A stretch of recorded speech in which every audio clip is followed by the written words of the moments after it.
зрителям, подписчикам канала DTM Гараж. В эфире кинофотожурнал «Будни гаража». Так, и сегодня у нас Реношка. Рено Сценик. Вот такая машинка. Приехала, значит, точнее, она до нас, можно сказать, не доехала. С проблемкой. Вытянула у нее рулевую тягу из рейки. Девушка ездит на машине, руль повернула, а колесо осталось стоять прямо. Случилось у нее вот такая вот беда. Вот тут видно хорошо. Резьба немножко кончилась. Вытянула резьбу. Кстати, не первый случай уже в нашей практике на французских автомобилях. Вот эта беда. На Peugeot тоже сталкивались. Вытянула, причем на новой рейке. Абсолютно новую рейку поставили клиенту. Вот. И отъездил он на ней, наверное, не больше месяца. И вытянул точно так же резьбу. Вот. Резьбы, как видим, нет. Тяга покупалась в новой сборе фирмы Swag. Вот тут гордая надпись Made in Germany. Вот. Ну, наверное, я думаю, что дядюшка Ляо делал эту тягу. Расскажу, что перерезали. Да, но это еще не все. Потому что детальный допрос с пристрастием внес новые коррективы. Оказывается, вот эту тягу привезли с резьбой на 14, а в рейке резьба 12. Единичка, да. Ну и недолго думая, крестьянские дети перерезали резьбу на тяге на 12. Ну вот, как говорится, и результат. Хорошо, что все обошлось вот так вот, без ДТП, без травм разной степени тяжести. Никогда так не делайте. То есть, если вы не уверены в качестве металла, что он здесь достаточно прочный, чтобы выдержать. Здесь он оказался недостаточно прочным на сваговской, вот на этой тяге. Перерезали и резьбу вытянуло. Но вытягивало и на новых тягах, которые никто не перерезал, конкретно на французах, конкретно на Peugeot.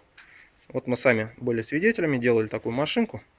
Новая была рейка в сборе с тягами, вытянула тягу. Ну, дальше, в общем-то, все как обычно. Посмотрели резьбу в рейке, поправили метчиком. Там хорошо, что уцелела резьба в рейке, иначе пришлось бы менять рейку. Вот. Ну и у хозяйки была старая тяга, причем непонятно, почему они ее решили менять, потому что тяга, ну практически состояние новое. Вот шаровая без люфтов, второй шар тоже без люфтов.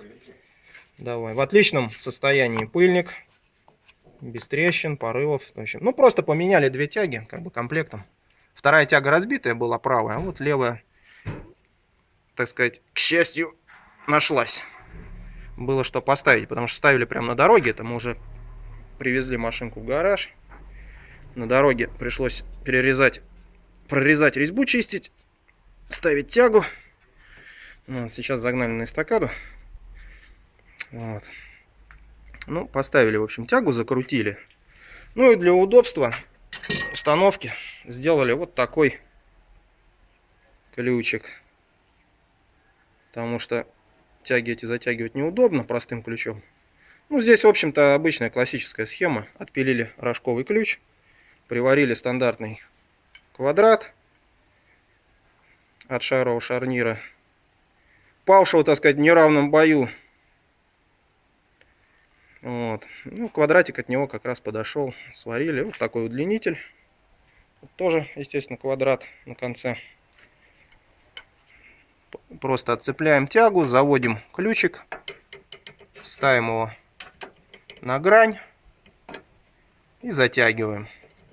Ну, затягивать тоже надо без фанатизма, с определенным усилием. Лучше в книжке посмотреть, если не знаете, сколько надо ньютон-метров или килограмм на метр усилия затяжки, чтобы не повредить резьбу, не вытянуть тоже. Тем более качество запчастей сейчас оставляет желать лучшего. Вот.